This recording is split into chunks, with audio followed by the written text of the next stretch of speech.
Pokemon Black and White, an incredible set of games that when mixed with the randomizer makes them even better. Adding hardcore Nuzlocke rules like not being able to level past the next gym leader's ace, no items in battle, and only playing on set mode make everything so much more fun. So can I beat a Pokemon White randomized Nuzlocke? Let's find out. We begin our adventure by picking our starter. They randomize into Wurmple, Lillipup, and Chimchar. Chimchar counters both of them, so I pick him and go into our first battle. And he has Drizzle. What the fuck? I go into Route 1, where I encounter an Archon, and without the fetus, this thing is gonna be nuts. Hopefully I can keep it alive. I catch him and name him Bob. We get to the next town where I meet N and get dragged into a battle without my consent. After spamming minimal damage embers, Jimmy gets saved by a lucky burn, and we take out the Gavantula. On Route 2, we encounter a Gothita who we name Sarah, and nice, a scope lens. We make it to Striaton City, where I go straight to the Dream Yard for the randomized monkey encounter. And we get a Uxie. That's freaking awesome, man. It's just too bad I have Confusion as my main damage move until level 51 in this gen. I name it Alex. It has an interesting ability in Storm Drain. Hopefully it comes in useful. We then head to the gym and get everyone to the level cap. The first gym was interesting. He led with the Heracross, and I sent out Alex, who took him out in a few confusions. But then Gen 2 PTSD set in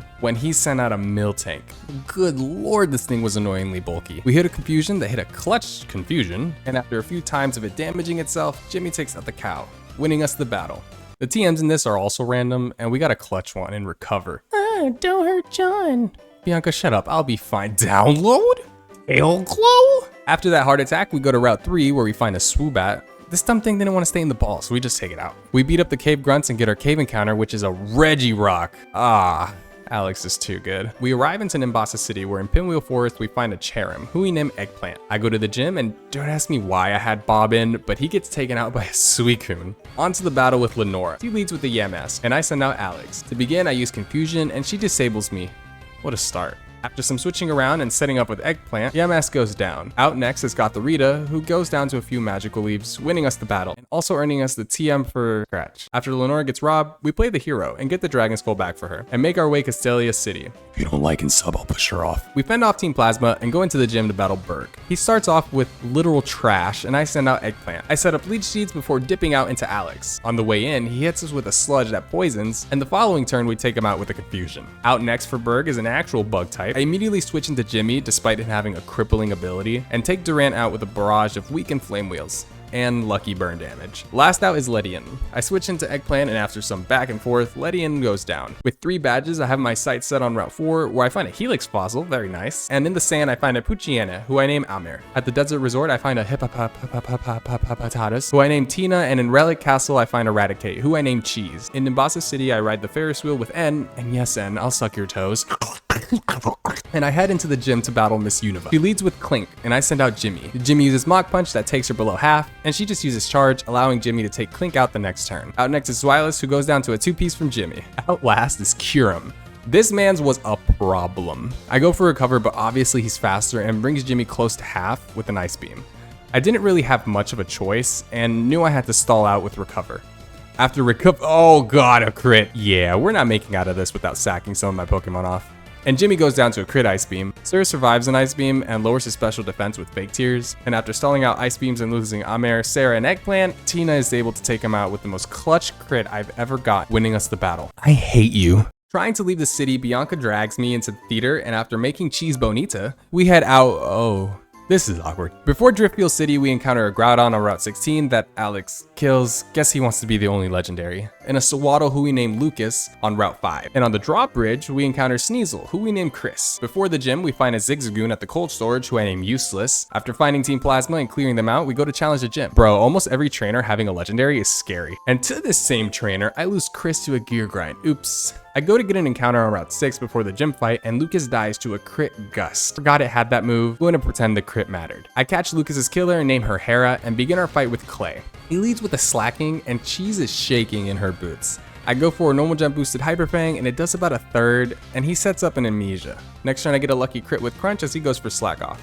I desperately need defense drops, and after going back and forth with Recover and Slack Off and getting several defense drops with Crunch, Cheese is able to take him out with a crit Hyper Fang. Out next for Clay is Dredagon, and Cheese wants nothing to do with this. So I switch into Alex on a Dragon Claw that does about a third, and after getting hit by a scary Crunch and putting him to sleep with my Yawn, I switch into Hera, who also has Drizzle. So great for all of my water types. She does minimal chips and is almost dead, so I have to switch into Tina, who on the switch in takes massive damage from a crit Dragon Claw, so I switch back into Hera to sacrifice her and whoa, 2 HP. Nice. I get some final chip before Hera goes down to a slash. My last non-damage Pokemon is Useless, who will have you sand attack a few times and hit Dredagon with a barrage of headbutts, taking him out. Last out for Clay is Sigilith, who hits us with an air cutter. Oh my god, that was close. I risk a few crits until he thankfully misses an air cutter, one more sand attack for good measure, and a barrage of headbutts takes it out, winning us the battle. After the gym, we head to Chargestone Cave, where we encounter a Luxio, who I named Freya. Route 7, a Skorupi, who I named Tiff, and my favorite encounter in Celestial Tower, Trico, who I named Angel. So excited I can finally do the thing. Before the fight with Skyla, I evolve Tina and Angel, and time to begin our fight. She leads with Clefable, and I send out Tina. She can't really do anything to Tina, but after she starts minimizing and Tina misses a dig, I switch into Alex, who conveniently has Swift. After hitting one that doesn't quite take her out, Skyla heals, so I spam Swift and eventually take her out.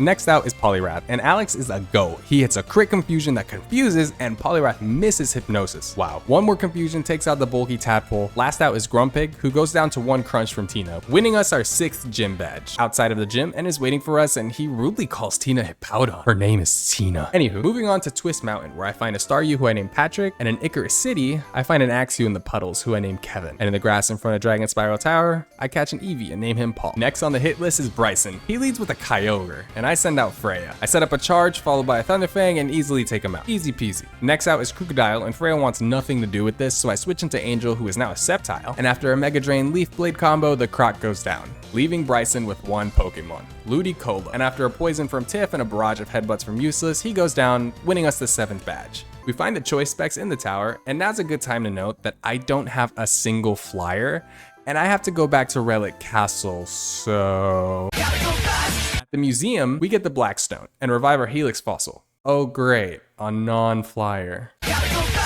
On Route 9, we encounter a Darumaka who we name Monkey, and it has a jolly nature with Rockhead. This boy is insane. We immediately evolve him into Darmanitan and begin the fight with the final gym. She leads with Mamoswine as I send out Useless. I hit her with Sand Attack and immediately switch into Tina. She eats the incoming takedown, and I didn't even think about her having an Ice type move for some reason, and we get hit by an Ice Fang that Tina eats well, and we hit hard with an EQ. Scared of a crit Ice Fang, I switch to Monkey on the ice. Oh shit, she just heals. The following turn, Monkey obliterates the Mammoth with a Flare Blitz. This move without any recoil is absolutely nuts. Out next is Alakazam, who just like Mamoswine meets the same fate. Monkey's debut is looking good. Outlast is Wigglytuff, and do I even have to tell you what I did?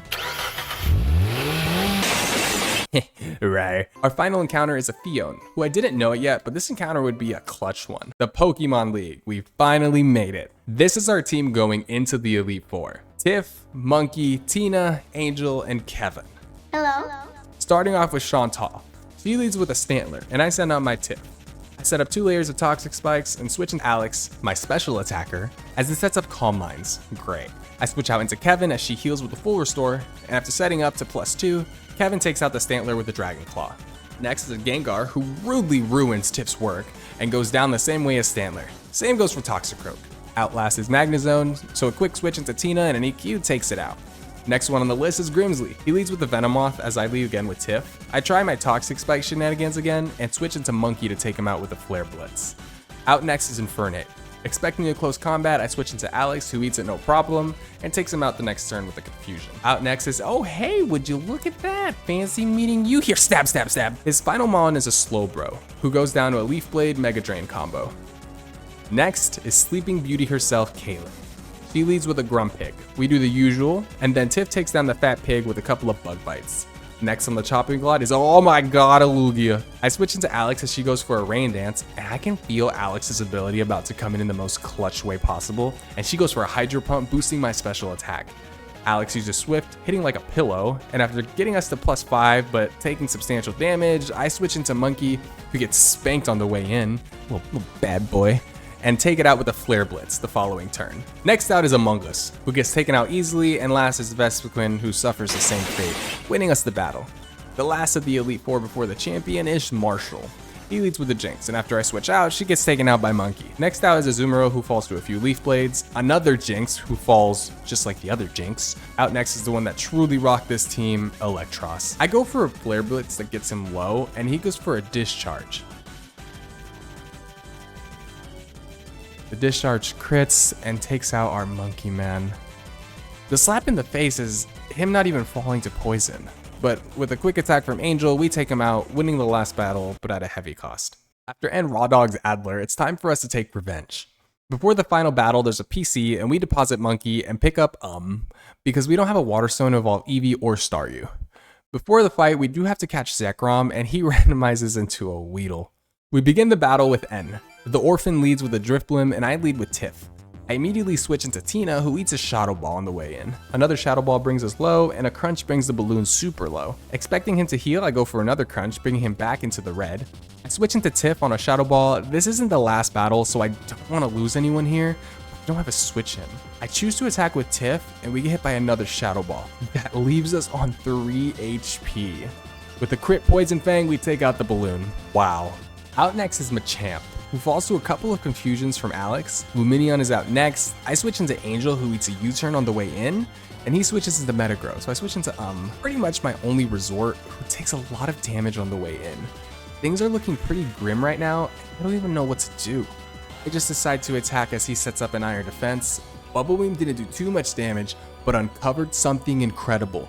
His ability is color change, making him the type of whatever move hits him. My win con has just revealed itself, because now he has no stab.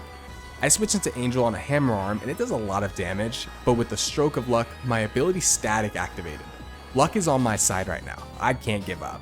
I don't think I can win without a sacrifice, so I go for a super effective Leaf Blade, turning him into a grass type, and he stays fully paralyzed. Nuts. I switch into Kevin as he's fully paralyzed again, and attack with a Dragon Claw that crits, taking out the Metagross. Out next is another scary monster, Terrakion. He outspeeds and goes for a Swords Dance as I hit a Dragon Claw that brings him a little above half. The following turn, he hits a Sacred Sword that KOs Kevin. Rest in peace. I send out Angel, who outspeeds and takes him out. Next out is Lumineon, who gets one shot by Angel, and out last is a Ditto, who after taking some damage from Angel, gets taken out by Alex. Despite winning this battle, we're not in the clear yet. Our next battle is against Daddy Getsus himself. Daddy leads with the Parasect as I send out Tiff. 5 Toxic Fangs later, Parasect is taken out. Out next is Crocodile. I switch Angel in on a Dig, and prior levels before he learned Detect. We avoid the damage and take him out with a crit Leaf Blade. Heatran is out next. Does some decent damage before I decide they have to be sacrificed. I send out Tina, and after taking a Lava Plume, he takes the Heatran out with an EQ. Sceptile is out next. I switch Tina into Tiff, and after avoiding a Slam, we poison with the Poison Fang, and one more takes him out. Quillfish is out next, and I switch into Angel, and after hitting a strong Leaf Blade, he gets taken out by a Poison Jab, but his static activates. Alex finishes him with the Confusion. Alex levels up, and for the very last Pokemon, he's going to know Extra Sensory. Comes Pidgeot, our last hurdle, and after 3 Extra Sensories, we win the battle. And that's how I won a randomized hardcore Nuzlocke of Pokemon White. This game is near and dear to my heart, as it was the last Pokemon game that my dad bought for me before he passed away. If your dad is alive, please be sure to leave a like, and don't forget to subscribe. And I'll see you all later.